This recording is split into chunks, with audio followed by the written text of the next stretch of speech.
Hi everyone, welcome to the first video in our series on transitioning the TimeClock application from DBF Apollo tables to MySQL. So in this video we will cover the initial steps to prepare the project for the conversion. Let's dive right in. Alright, I'm going to open the project. Yesterday I made a copy from the P drive to my C local drive. KDSI time clock. SRC time clock. First, we will start by analyzing the current state of the time clock application. Um, we do have here our first form. This is our unit login, and we also have unit FRM login. Ignore all. Okay. So this is our Apollo data module. And the third form is unit FRM punch. Alright, I'm going to take a look in these forms and trying to see all the SQL roles used in the form. Alright, by taking a look on that, there are some instructions here which uses our Apollo data module. Alright, next we will use the DM converter utility.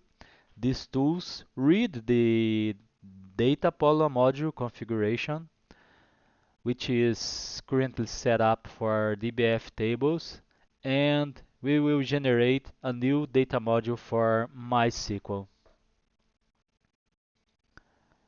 Alright, let's load the Apollo data module.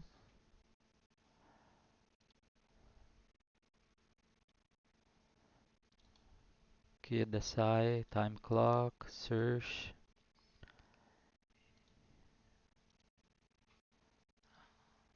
Right, I think I got the wrong form. Yeah, this is the correct data module. I'm going to click here, right click, select all.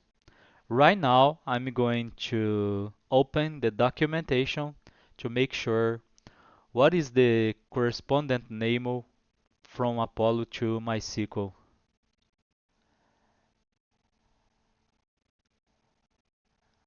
Time clock. Um, I think for this case, I'm going to need the version with Jim provided me. Alright, so right here for the table pins, the correct table is time clock pins.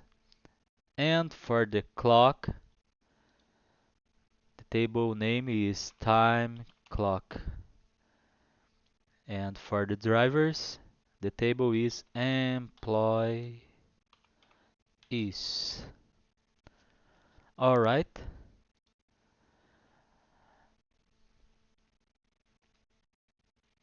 The name it will be MySQL DM.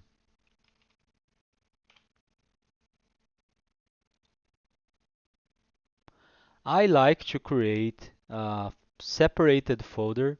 I'm going to rename it, give a name as connection.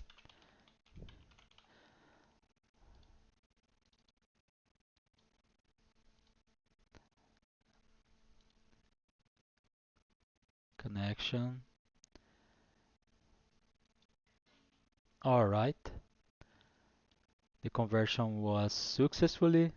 Let's get back to our Delphi, and I'm going to add in the project the new generated file, which is located here, MySQL data module.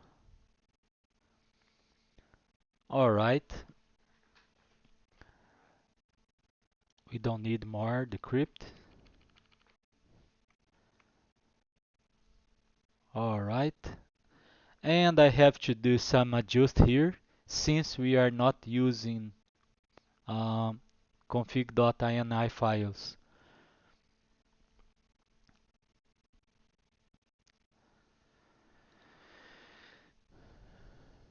Um, sorry. For the server, the credential is jbolek10.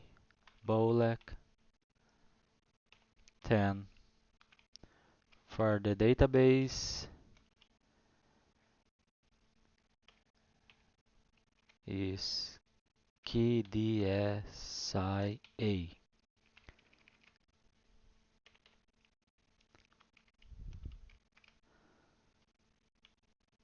Username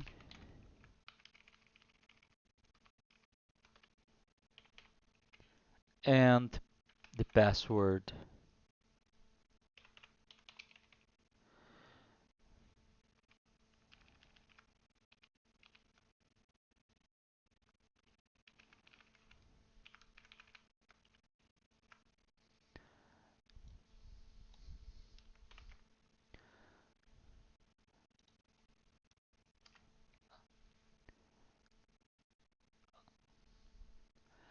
I like to add another parameter. I'd like to use the driver ID to specify that for the FireDoc we are going to use MySQL. And I like to add another property, login prompt as false.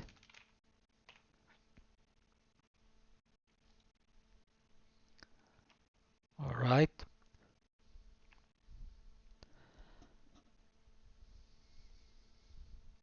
Right now, I'm going to set up manually just to just to make sure our tables were created exactly as we need. All right.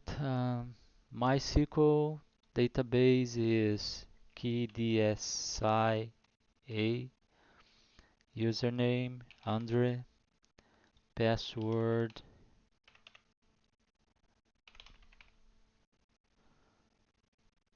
and server is jbolek10.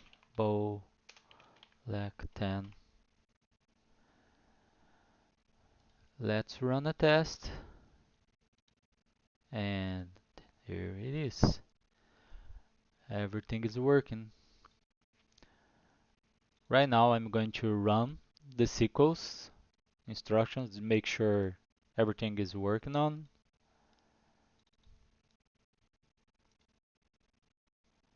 All right.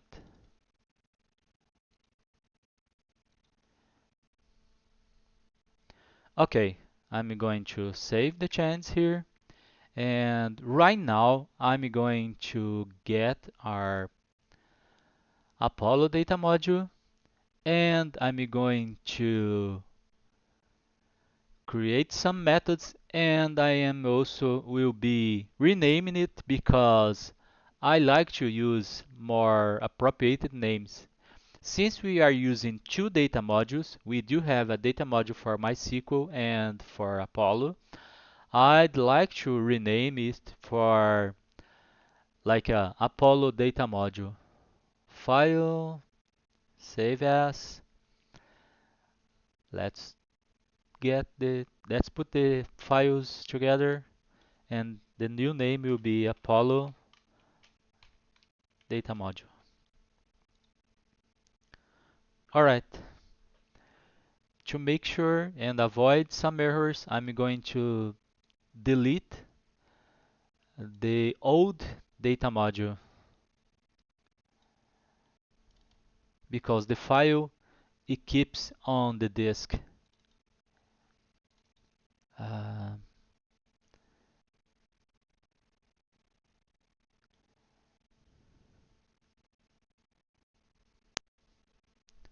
These are the files. I'm going to delete it. Okay, I'm going to build to make sure everything is working on. Alright, right now this file it called apollo.dm.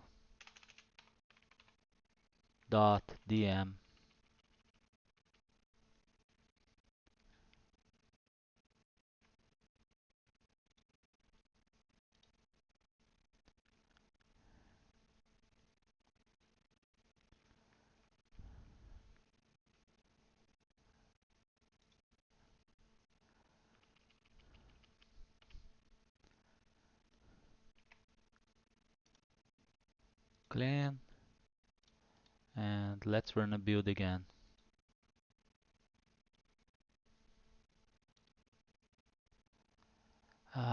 We need to change right here also in our unit FRM punch. Apollo data module